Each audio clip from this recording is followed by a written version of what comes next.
भगवान बचाते हैं कैसे, निर्हे तुम कृपा क्या कहिए,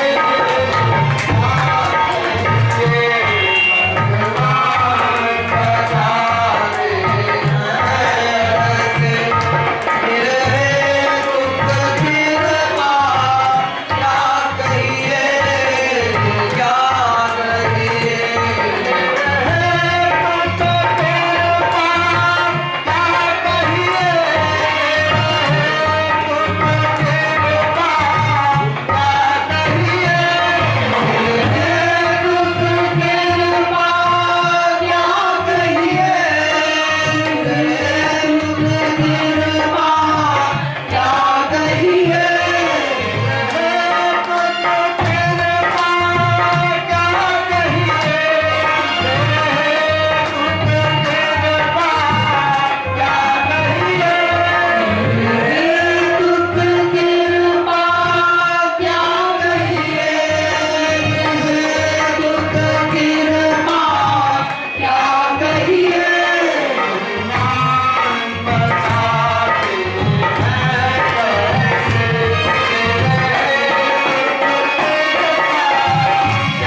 कल क्या प्रसंग चल रहा था, याद है?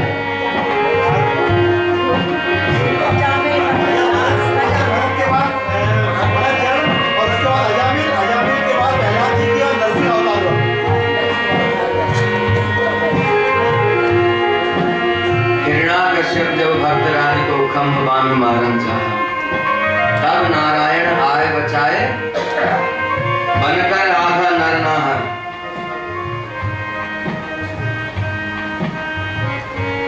क्या कहा था भगवान ने नारद जी से? तुम्हारे पिताजी ने कैसा भी वरदान दिया होगा हिरण्यकश्यप को, मेरे दास से द्रोह करेगा, मेरे दास को दुख दिया, मेरे दास को कष्ट दिया तो अवश्य मार डालूंगा, किसी की तरह नहीं छोड़ूंगा। भगवान ने हिरण्यकश्यप को भी मारा, उसकी बहन सिंहिका को भी मारा, जल करके मरी, लेकिन भगवान के दास से द्रोह किया था तो जल करके मरना पड़ा, इसलिए मना किया था। फोटो कॉपी करा के मत देना किसी को, वापस रख दीजिए। श्रीमन नारायण भैया प्लीज डिस्टर्ब मत करो, और नहीं तो कल से माइक सिस्टम पूरा चेंज कीजिए। 4 दिन हो गए अभी तक कमांड नहीं है आपका माइक सिस्टम के ऊपर, ऐसे में आनंद नहीं आएगा। कल से सिस्टम चेंज कर दीजिए। श्रीमन नारायण भगवान की, भाष्यकार श्रीराम स्वामी महाराज की, श्री स्वामी महाराज की, श्री भागवत गोष्ठी की।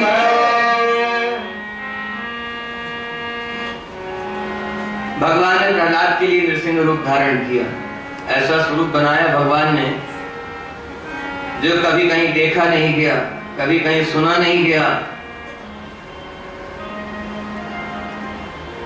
और भगवान का लाड़ दुलार अपने दास के लिए कैसा है? हिरण्यकश्यप को भगवान ने दिखाया। वैसे भगवान बड़े दयालु कृपालु हैं। अपना अपराध करे, कितना भी बड़ा अपराध किया हो भगवान का, वो क्षमा कर देते हैं भगवान। लेकिन भगवान के दास का अपराध वो भगवान को सहन नहीं। ब्रह्मा को सबसे बड़ा माना, किसी ने शंकर को बड़ा माना, किसी ने किसी अन्य देवता को बड़ा माना। यहाँ तो बात हो रही है पहले दिवस से लेकर के आज तक, और 7वें दिवस तक यही बात होगी, भगवत शरणागति ग्रहण करो। क्यों?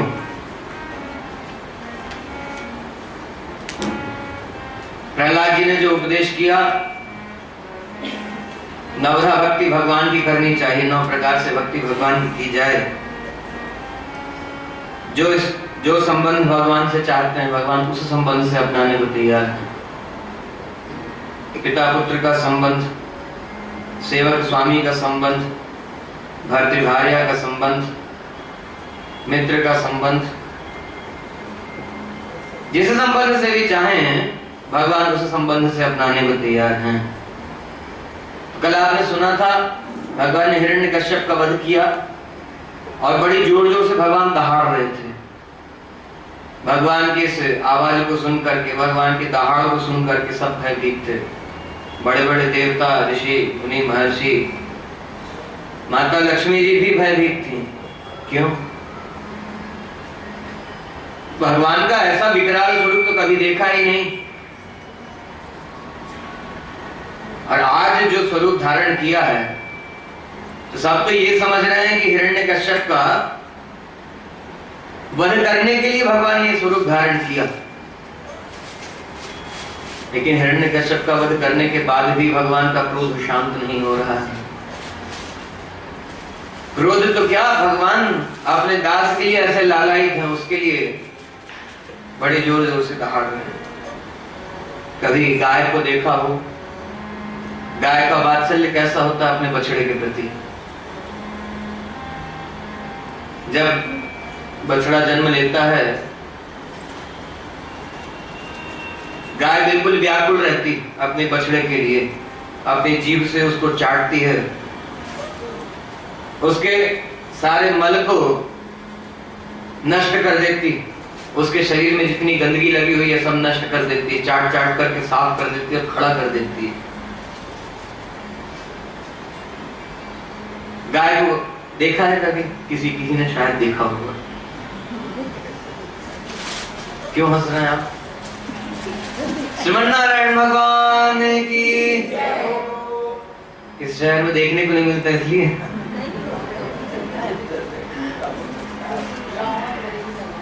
नहीं, कहीं कहीं देखने को मिल जाता है। गाय का जैसा वात्सल्य है अपने बछड़े के प्रति, माता पुत्र का संबंध मनुष्य देह में जो है, उस वात्सल्य का उदाहरण दिया जाए, गाय बछड़े का उदाहरण दिया जाए, या जहां भी माता का और पुत्र का संबंध है, मां का अपने बेटे के प्रति, अपने बछड़े के प्रति जैसा लाड़ प्यार दुलार है, वैसा कोई और कर सकता है? जो वास्तव में पिता है, जो मां है, वही कर सकती है। और एक कल सौतेली मां का प्रसंग सुना ही था। किसमें? सुनीति सौतेली मां थी। बहुत अच्छे से याद नहीं है आप लोगों को। सुरुचि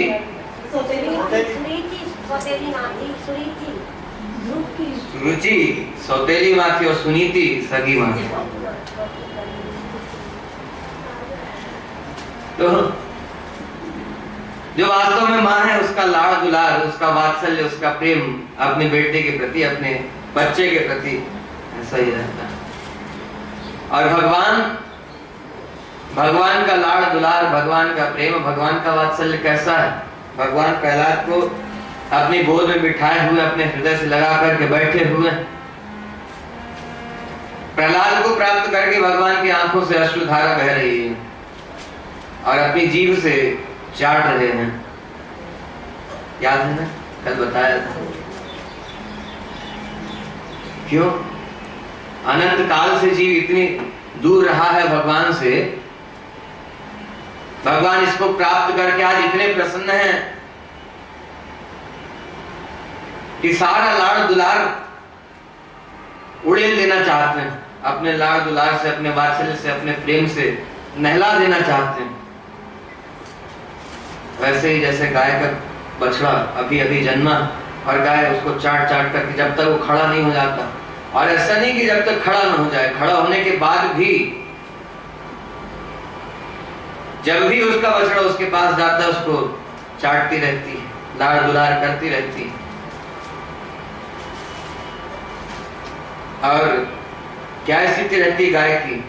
बछड़ा जब दूर रहता है तो उसके लिए बार बार हुकार भरती रहती है, उसको खोजती रहती है, चारों तरफ देखती निहारती। बछड़ा खड़ा हो तो कुछ बोलती है, बछड़ा चले उछल कूद मचाए तो बार बार पुकार करती है, बोलती है, आवाज लगाती है अपने बछड़े को। खाना पीना सब कुछ छोड़ करके, सब कुछ भूल करके केवल और केवल बछड़े का ही ध्यान। भगवान का सही वात्सल्य है। आज इस दास को भगवान प्राप्त करके इतने प्रसन्न हैं, अपना सारा प्रेम, सारा वात्सल्य, सारा प्यार, लाड़ दुलार उड़ेल देना चाहते हैं प्रहलाद के ऊपर। वही बात कह रहे हैं, हिरण्याकश्यप जब भक्तराज को खम्भ बांध मारना चाहा, तब नारायण आए बचाए, बनकर राधा नर नारा। उसके बाद गोदी में बिठाए माँ जैसे, गोदी में बिठाए माँ जैसे, वह प्यार हरि का क्या कहिए, क्या कहिए। गोदी में बिठाए माँ जैसे, वह प्यार हरि का क्या कहिए, क्या कहिए।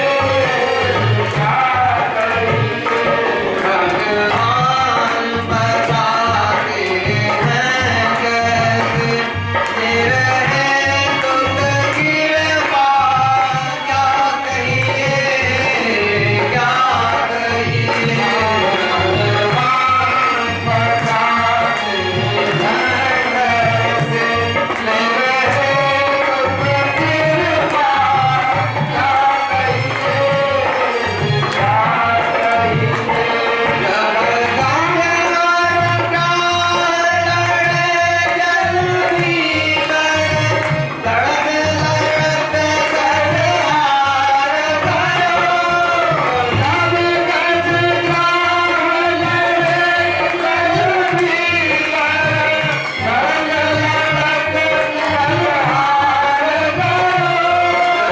गजारी प्राण लड़े जल भीतर, लड़त लड़त गजहार गयो। जब गंगा लड़े जल भीतर, लड़त लड़त गजहार गयो। तब प्रभु जी से विनती कीनी, विनय गान प्रभु जाय परो। तब प्रभु जी से विनती कीनी, विनय गान प्रभु जाय परो। उदान बगल करुण तेरी, प्रभु दान बगल करुण। बेचारा हरि क्या कहिए, क्या कहिए। प्रभु दान बगल करुण, बेचारा हरि क्या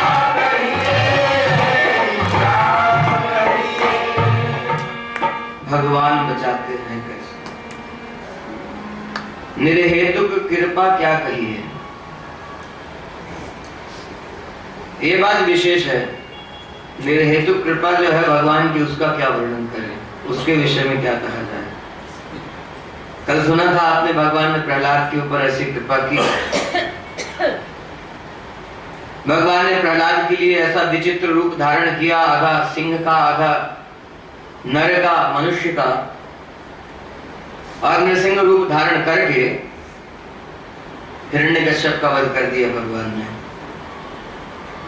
सुखदेव जी महाराज परीक्षित को यह सब प्रसंग सुना रहे हैं, भगवान ने कौन कौन से अवतार लेकर के कौन कौन सी लीला की।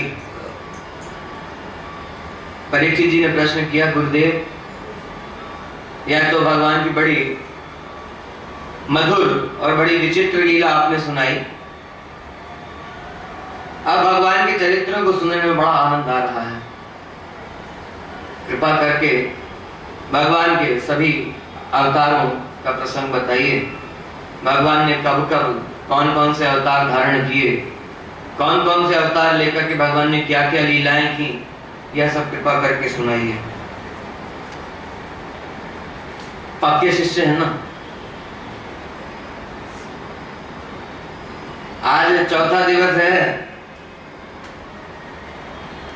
3 दिन के बाद में मृत्यु हो जानी, लेकिन ध्यान कुछ नहीं। ये सब बात कुछ ध्यान नहीं कि 3 दिन बाद मरना है, तक्षक नाग डसेगा। और हम लोगों की स्थिति क्या है, हम लोगों के ऊपर तो थोड़ा सा संकट आ जाए तो कथा में मन लगता नहीं, भगवान के चरित्रों को सुनने में मन लगता नहीं, सत्संग करने में मन लगता नहीं। लगता है इनकी तो मृत्यु की बात आ गई कि मृत्यु होने वाली। आज के चौथे दिवस में 3 दिवस के बाद में मृत्यु हो जानी है। आज चौथा दिवस है, भगवान की कथा प्रसंग चल रहे हैं। चौथे दिवस में तक्षक नाग डसेगा, मृत्यु हो जाएगी। ये कितना बड़ा अपार कष्ट है ना, बहुत बड़ा कष्ट है। सब लोग से नहीं आ रहे हैं।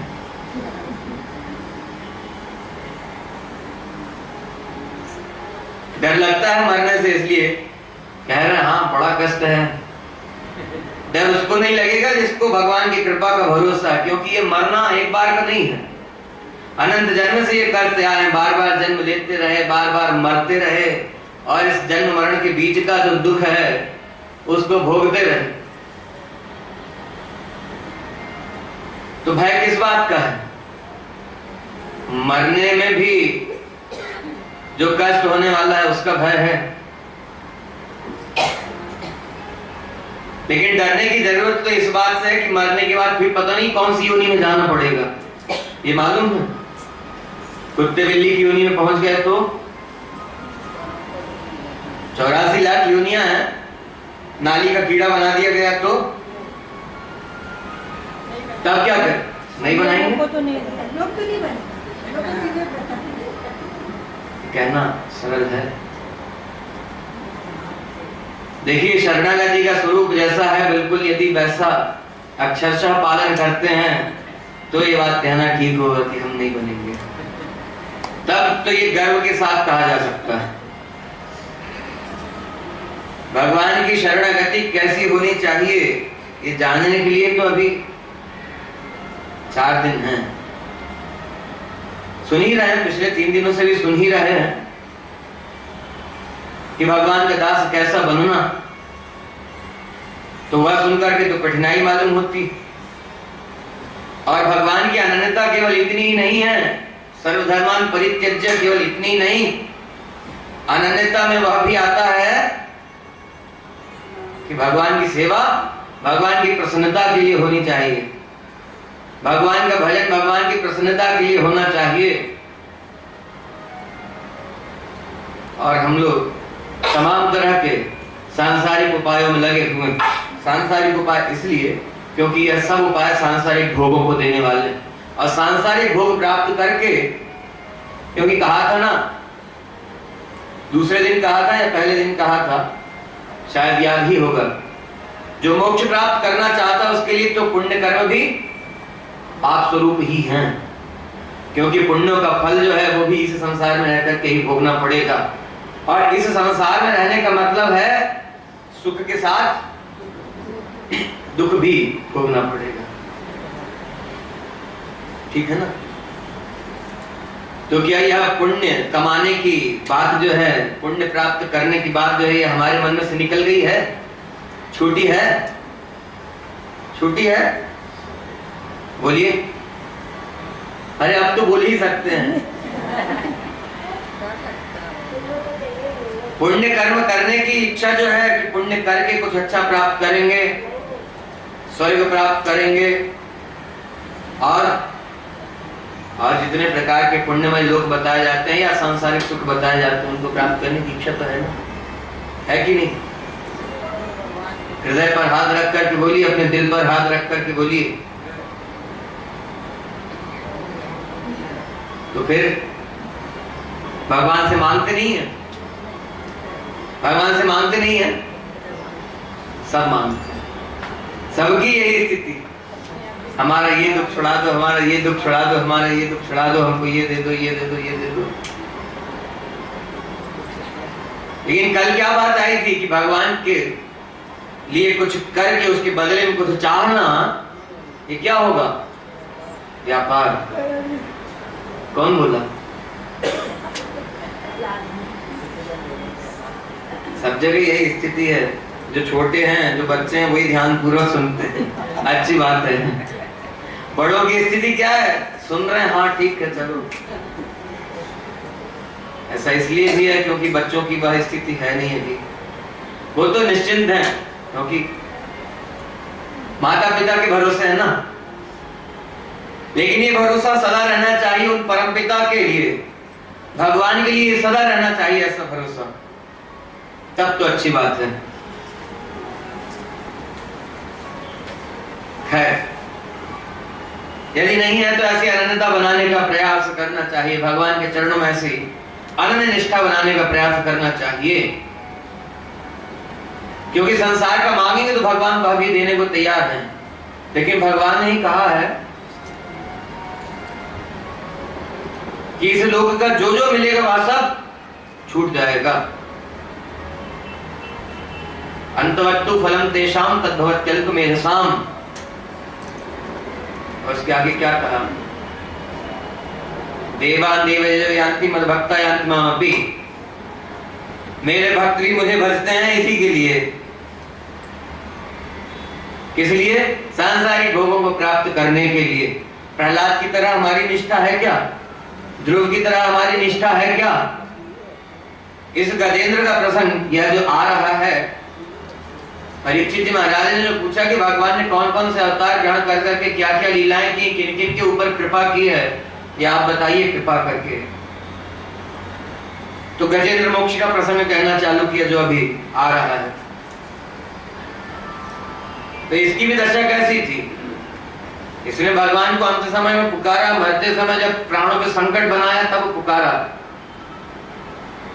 लेकिन उस समय क्या मांगा था? आप रक्षा कीजिए। ये नहीं कहा कि संसार का कुछ दे दीजिए, धन दे दीजिए, ऐश्वर्य दे दीजिए, लक्ष्मी दे दीजिए, महल मकान संपत्ति दे दीजिए, हमारे स्त्री पुत्र इत्यादि सब छोड़ छोड़ करके चले गए तो वो हमको लौटा दीजिए। ये सब नहीं मांगा, क्योंकि जब सब छोड़ करके चले गए तब बुद्धि में आया कि संसार तो ऐसा ही है, इसलिए केवल इतना ही मांगा, आप ही रक्षक हैं, रक्षा कीजिए। केवल इतना ही मांगा, आप रक्षा कीजिए। तो भगवान ने फिर रक्षा कैसी की? फिर भगवान ने मोक्ष ही प्रदान कर दिया। यदि और कुछ मांग लिया होता तो भगवान वह भी देते, फिर इस संसार में रहना पड़ता।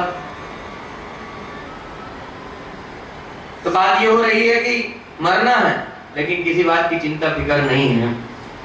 अब चिंता करने की क्या जरूरत? जब भगवान की चरण शरण हो गए, चरण शरण होने का फल तभी है जब अपनी रक्षा का सारा भार भगवान के चरणों में सौंप दिए। शरणागति का यही मतलब है, शरण होने का यही मतलब है। हमारी रक्षा का सारा भार अब हे प्रभु आपके ऊपर ही है, आप ही संभालें, जैसा चाहें वैसा रखें। ऐसी शरणागति होनी चाहिए। लेकिन हम लोग भगवान के शरणागत दास होकर के जो नहीं है, भगवान का संबंध नहीं प्राप्त किया है, वैष्णव गुरु के द्वारा शिक्षा प्राप्त करके, दीक्षा लेकर के, मंत्र मंत्रार्थ प्राप्त करके भगवान के चरण शरण जो नहीं हुआ, अर्थात विधि पूर्वक जो भगवान के चरण शरण नहीं हुआ, भगवान का शरणागत नहीं हुआ, वो भी कहता मैं भगवान का दास हूं, मैं वैष्णव हूं। वैष्णव का मतलब है भगवान विष्णु का दास। और दास के कितने मालिक होते हैं? सेवक के कितने मालिक होते हैं? एक ही होता है ना। तो फिर सबसे कहना चाहिए तुमेव माता च पिता तुमेव। भगवान से भी कहे, देवी से भी कहे, शंकर से भी कहे, ब्रह्मा से भी कहे, अन्य सब 33 कोटि देवी देवताओं से कहता रहे, जिसके आगे सिर झुका है उसी को कहे तुम्हें माता च पिता तुमेव। आप ये भ्रम मत रखिएगा, ये शंका मत रखिएगा अपनी बुद्धि में, क्योंकि कई लोग आक्षेप किया करते हैं कि नास्तिकता फैला रहे हैं। बिल्कुल नहीं। शास्त्र सम्मत बात जो श्री सुखदेव जी महाराज ने प्रवचन करके बताया है, जो वेद व्यास जी ने इस दिव्य ग्रंथ में श्रीमद् भागवत महापुराण में लिखा है, वही आपको बता रहे हैं। उससे इधर उधर उसके अतिरिक्त और कुछ भी नहीं है। तो यदि भगवान का दास है, सेवक है, तो मालिक फिर एक ही होना चाहिए, फिर सबसे कहने की जरूरत नहीं। ये तो वही स्थिति हो गई, समुद्र में नाव में बैठे हुए हैं, नाव चल रही है और थोड़ी सी डगमगाई तो फिर कभी उसको पुकारा तुम बचाओ, कभी उसको पुकारा तुम रक्षा करो, कभी उसको पुकारा तुम रक्षा करो। कौन आएगा ऐसे में? कौन आएगा ऐसे रक्षा करने? सब मिलकर के उबारेंगे क्या? रक्षा करने वाला एक ही होता है। एक उपाय करेंगे तब तो पार हो सकते हैं। जैसे आपके इस बंबई शहर से कहीं और किसी और शहर में जाने के लिए अनेक प्रकार के साधन है, ट्रेन है, फ्लाइट है, बाय रोड जा सकते हैं, कार में जा सकते हैं। लेकिन थोड़ी दूर फ्लाइट पे चले, फिर सोचा चलो इसको छोड़े ट्रेन से चले, फिर सोचा चलो बैलगाड़ी में चले, फिर सोचा चलो घोड़ा गाड़ी में चले, फिर कार में चले, फिर पैदल चले। हाँ, तो कैसे पहुंच सकेंगे? अब किसी को एक ही दिन में पहुंचना है, कल ही पहुंचना है, यहां से लेकर के दिल्ली तक, जयपुर तक एक ही दिन में पहुंचना है, मतलब कल किसी भी स्थिति में पहुंचना ही है, तो ऐसे पैदल चल चल करके पहुंच पाएंगे?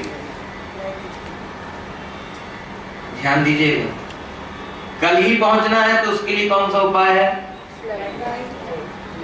जिससे जल्दी से जल्दी पहुंच सके उस साधन से जाना चाहिए।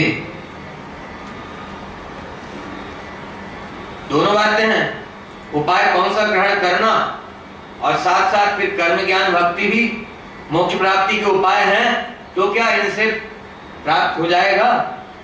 यदि होगा तो कब प्राप्त तो होगा, लेकिन ये गारंटी नहीं लिखी है वहां पर कि कब प्राप्त होगा। वो गारंटी शरणागति में दी है कि भगवान के चरण हो जाओ और जैसा बताया है, जैसा स्वरूप है वैसा होकर के रहोगे तो इसी जन्म के अंत में